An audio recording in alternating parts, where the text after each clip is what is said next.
Welcome into Sports Connection, Lauren Floyd and Brian Webb. Good to be back, Brian, for wrap us up for the end of July, but in a couple days here, we officially hit August. Yeah, it's gone by really, really fast. It's gone by fast, but that means that we are just very few short weeks away from the start of high school football. But before we get into that, because we have plenty of high school football coming up later in the show, we have Russellville and the Panthers, as well as Glasgow and the Scotties on our show today. We're going to preview those teams, and then obviously 6 weeks away from now, we start the NFL season. But just this past week, we started training camp for all the NFL, and unfortunately, we've had some injuries, and pretty early on injuries, talking day 2, talking Joe Burrow. I think it's the heat, and yeah, it was kind of scary. But, you know, they say carted off the field. Most of the time during... I think it was precautionary. Yeah, most injuries, you're carted off the field in the training camp, just for precautionary. But, right. I mean, it isn't great. I mean, anytime you have any setback like an injury, it's not good. But, you know, especially after taking them to 2 back-to-back AFC championship games. But it's, I guess, a high calf or something like that. So it's just, I mean, calf strain. I mean, people obviously, they come to their own conclusions. Obviously, you can see that compression sleeve on that right calf. I mean, they talked to Zach Taylor. Zach didn't seem like it was anything crazy. I mean, he said that Joe never mentioned anything to him, that obviously it was day 2 of training camp, so a lot of guys were sore from day 1. And, you know, early on training camp, they like to, you know, take precautions of their own and keep themselves safe. But with it just being a calf strain, we've seen that among quarterbacks across the board, like Dak Prescott, obviously. Them being out for,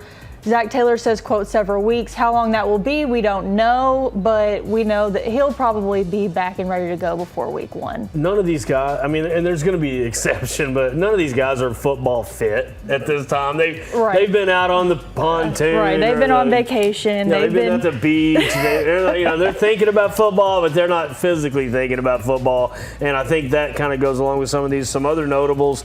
Kadarius Toney, his knee there for the Chiefs. Jalen Ramsey, which is the other big one. I think he's going to be out at least 6 weeks, and he's actually got to have surgery on his ACL, but his ACL is intact, so that's good news. But my Cowboys, Donovan Wilson there, another calf strain. He's out 4 to 6 weeks, and he had 101 tackles, led the team last year, so that's pretty tough. But I think it's all about hydration and you know, getting yourself a little bit acclimated to the game, because you know how hard it's going to be once you hit training camp. So I think that's why we're seeing it.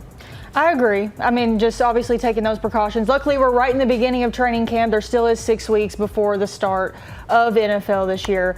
So guys do have that time for recovery in order to come back. So hopefully everything will work out with that. But we do have, we're actually going to bring up some old footage here. Ooh, I like it.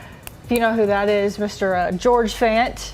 Love him. Look Bowling at that. Green Tight zone. end. 1 year out of Warren Central. Great basketball player for the Tops, but man, if we'd have known, maybe we could have. I mean, 1 year at Western, I mean, it obviously is from Bowling Green, but he's entering his 8th season in the NFL. Obviously, played for the Seahawks, played for the Jets.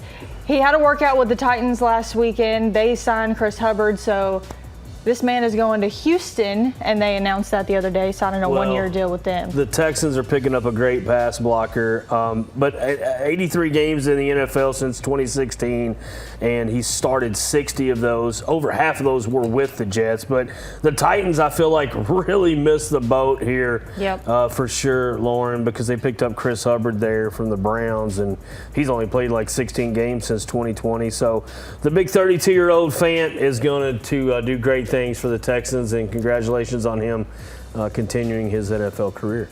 Yes, congratulations to George Fant, and after the break, we will be bringing on some high school football. You won't want to miss it.